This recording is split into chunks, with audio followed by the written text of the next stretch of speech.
afternoon everyone and welcome to today's press conference. If you would like a question today, please use the raise hand feature on Zoom and we'll try to get round to as many of you as we can. When you're promoted to a panellist, please then unmute yourself and away you'll go. We'll start with the broadcast section and then we'll move on to daily newspapers. We're going to begin today's press conference with Sky Sports News and Gary Cottrell. Gary. Hello there. Hope you can see me all right. Yeah, see you. Hello Thomas, hope you managed to get a bit of time off over the international break. Yeah, a little bit. It's the time for the managers to have, and the guys who are here to have a little bit time off. And today was the first day where everybody was back, so we feel excited that it continues. And the league continues. Good day to ask you what you found out regarding any injury updates with your returning players. Yeah, unfortunately we have two players are out, N'Golo Kante and Kante Pulisic. They came back both injured. Well, N'Golo got injured in the Liverpool game and still suffers a little bit. We're trying maybe to answer already the next question from you. We try with N'Golo to Tuesday. This looks pretty good. And for Christian, unfortunately, he came yesterday on crutches, and yeah, we have an ankle injury with about 10 days. And Romelu was suggesting that he might have suffered some kind of thigh problem with Belgium. No, not at all. I don't know, maybe he had some problems, but he came back yesterday, trained yesterday. He came back 2 days ago. Yesterday he trained with us. Today he trained full, no problems at all. Has football gone mad with this situation with Thiago? Not only with Thiago, but with the situation, yeah. Maybe not football, but the world itself is not. It's not the same with traveling and travel restrictions. If you try to go in a national break, myself home to my country, or I bring people like my family over, it's not the same anymore. It gets more and more complicated. Yeah, of course, the clubs want their players to play, your national teams as well, and and the players want to also to play. Don't forget it. And still, if it ends up in a situation where players cannot play for the national team and then should be maybe suspended in their league, that does not help nobody. That makes no sense, not for the fans and not for the football and not for the national team and not for the clubs. So. Yeah, I don't know. Me personally, I think maybe it could be a solution that we move the games from the red listed countries to green listed countries, like we did with the UEFA Champions League. I mean, we played in Romania, we played in Sevilla, so this was a solution where games could be played. So maybe we can find a solution like this. Right now, Thiago is not out. He's not officially out. The chairman is still in negotiations. I'm waiting for the final decision. For me, it's enough if I get the final decision tomorrow. We will take the latest decisions tomorrow morning, and we have still hope that he can play. On a happier note, and finally from me, you've managed to get Saul in. Mm-hmm. Can you tell me how difficult a deal that was to do and what your role in it was? And also, do you hope he impresses enough that you're a force to make it permanent at the end of the season? Well, this is the second step. Then we have the chance, which is good, and now it's on us and on the player, and we can get to know each other very, very in details and see if this is a good fit. As you know, we agreed for Billy Gilmore to go to Norwich to have more minutes on the highest levels. He was our fourth midfielder last season. Now with the COVID situation, since a long time, and the Euros and the Copa America, I personally was a bit concerned to go into the season with only Jorginho, Matteo and N'Golo. Not because of lack of quality or character. I'm the happiest coach that I can be. To have these three guys, but in terms of it is a bit unpredictable. We have a Club World Cup to play in December. There are many games to come, and nobody knows exactly. And once most of the time, normally 2 of the 3 guys always play. Once you have one injured, once you have one suspended, you already are in danger to overload players. So when we were looking, not desperately, but we were looking for alternatives, and Saul is on the radar from Chelsea many years. I know the player since many years. I was fighting in some other clubs for the players. It was never possible. So when the situation was in the very end that it is possible to have a loan, we were excited about it. I think he's exactly the type of profile that we can need to also give Jorginho and N'Golo sometimes the break they need. He is a good fit with Matteo, with Jorginho and N'Golo. He has the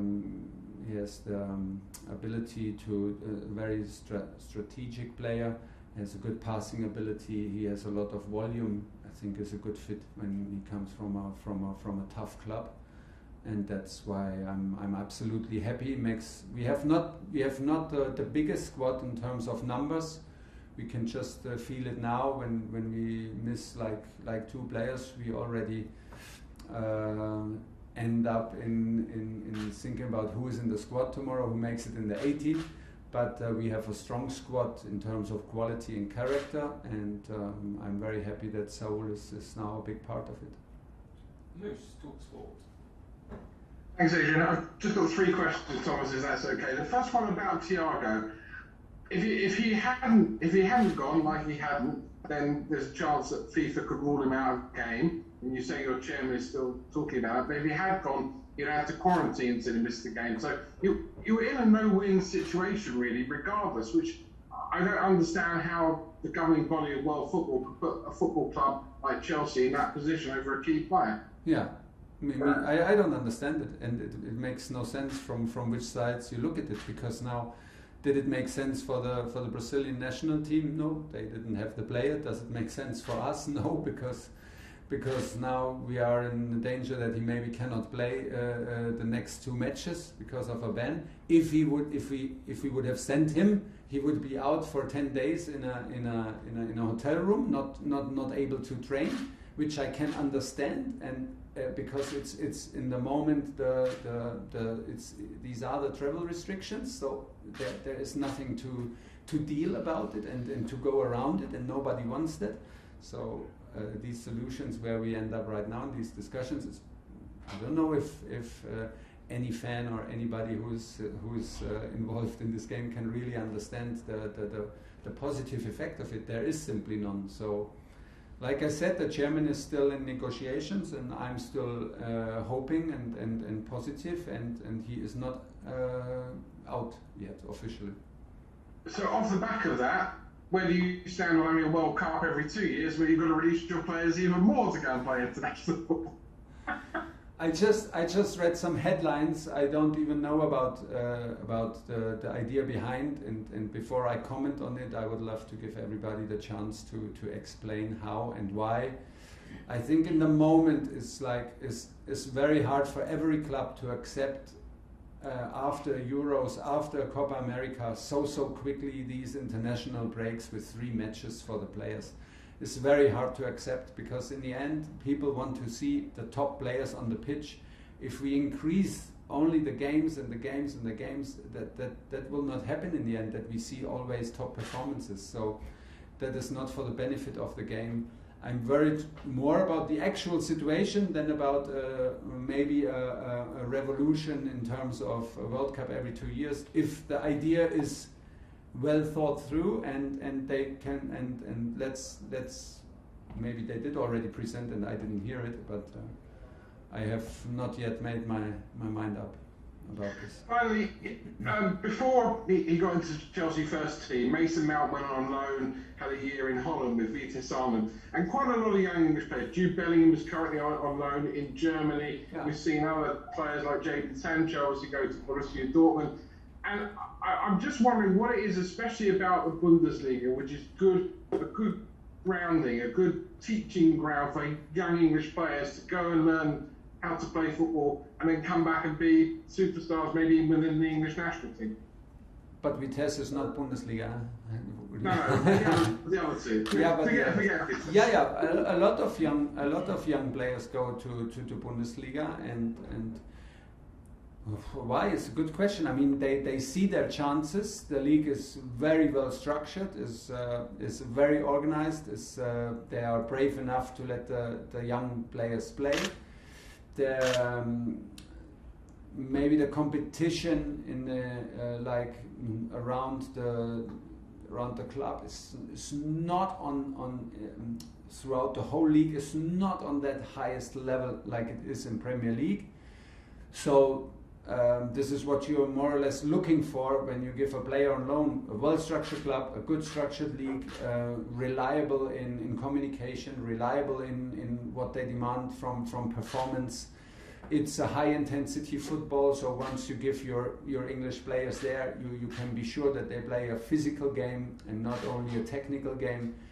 But in the end, everybody needs to find his own path, and everybody needs to find his own, adapt to his own solutions and to his own situation. You cannot say go there, go to Vitesse, go to Borussia, and then you will end up back in Premier League. Sometimes it can be the good choice to stay and fight your way through. Sometimes it can be a good choice, like you mentioned. I think if you have the mentality, if you have the quality, if you are relentless enough, if you really mean it, and with a little bit, with the amount of luck that everybody needs, you will make your way, no matter how. And yeah. Thank you, Moose. John Southall, 5 Live. Hi, Thomas. What's the state of the squad? You mentioned there you've only had them all back really today. Yeah. How difficult is that to prepare for a game when you've only had the group together for one day? Yeah, we don't do it for the first time, but it still feels a bit awkward. It's demanding because normally you build up a feeling also for your group and for your players, what they need, what they don't need, and you navigate through a week like this. Once you have your group of 6-7 players here for 2 weeks, and you only play in a very little group, you fill it up a little bit with academy guys who, if they are here. So now yesterday and today the building was more and more full, and today was the first day. It's not the first, we did it, everybody did it. It's not the nicest situation because you lack the feeling and you lack the rhythm. Everybody comes from a very demanding trip, very demanding games, different style of playing, different experiences. So yeah, but in the end, once we enter the meeting room today and watch video sequences from us and from Aston Villa, I demand full focus and full motivation. This is what we're up to. We play on the highest level. We play for Chelsea. And when you arrive on a Friday morning, no matter if you're tired, accept it. No matter how distracted, how tough your trip was, accept it. Be focused and be fully motivated. This is how I felt the team today on the training pitch. We pushed them, not to give any wrong impression that we still are like, that we are still too soft and still talking about too much about how difficult this is. This is now the obstacle to overcome. This is the challenge for tomorrow. We want to be on our highest level, and we will not accept any excuses from us. And then you've got the group together, for another 3 or 4 weeks, and then they go off again on another international break. How difficult is that? And you touched on it a moment ago. Does something need to be done about the? I think it's too many games. It's too many games. It does not help the quality of the games. I will always push and be a big support. I love watching football. I can watch football. I love also the quality of the games, and I love the players fresh and sharp.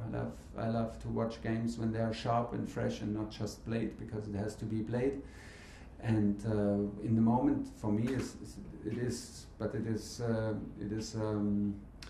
development over the last years. Then they come a Nations League, was like in between. They played a Nations League and made it even like even another competition out of it. So, but in my personal opinion, that does not help the quality, and that is not what people love about the game, the pure amount of games. So I don't know how, but it should be a compromise. It should be found a compromise to have I don't know, less games and higher quality to protect the players, nothing else. And just finally for me, Cristiano Ronaldo, I think will probably make his debut at some stage tomorrow for Manchester United. What kind of impact do you think he's going to have for them, and do you think he can now push them to be serious title contenders? They were before. Actually, for me, they were before, because they had a fantastic transfer window and they were a super hard team to play against and to beat in the last season. They were close to win a European trophy. They were so close in the league, the second place. So they were already, because they became stronger even before the arrival of Cristiano Ronaldo. Now Cristiano arrives, he will get a lot of attention. There will be a lot of focus. Obviously, you ask me about it, which is fair enough. I think he will have a huge impact. Why? Because he's a champion. He's a true champion, and he has proved on any level and any year that he can perform on outstanding levels. And don't forget, he will not just we will now check the minutes and the assists and the goals that he delivers, but he will have an impact every day onto the group. This is what we also look for, and what we have when we buy players, bring in players. They bring a new spirit. If you have guys like Trevor Chalobah, like Saul, like Romelu Lukaku, they are new in the group, they are fresh, they are hungry, and when players like this arrive in a club, it lifts everybody up, because he's a huge example. He leads by example, Cristiano, and makes things more complicated for us, but very, very exciting, and we will not change our ambitions because of that. Last question in the broadcast section, Olivia PLP. Hi Thomas. Hi. I just want to ask you a question about Timo Werner. He hasn't started either of the 2 games since Lukaku came in, had a good international break with Germany. Do you think we're going to see him alongside Romelu Lukaku soon, and do you think that sort of striker will complement Timo Werner's game? Yeah, absolutely yes to all your questions. I am sure that we will find games and solutions where we play with both of them. I think we did already and play with double strikers, and Timo and Romelu can be a good fit together. Timo loves to play around a reference up front, and Romelu is clearly our reference up front if he plays alone as a double striker, a tall and physical player. So but the most important is that he finds his rhythm, finds his confidence, finds his joy, and makes his point and makes his way into the team. That the players are in charge to take their position, to fight for their position, and once they have it, to not give it away. And that's where we are. We are very happy that he scored. We're very happy that he played, and from here on we go. We have, like I said, a squad where we are not too many players, but we have players with high quality and high ambition, and Timo is clearly a guy that we count on, and that is absolutely necessary that we have him on high level, then he can be decisive for us. Thank you very much. Okay, that's the end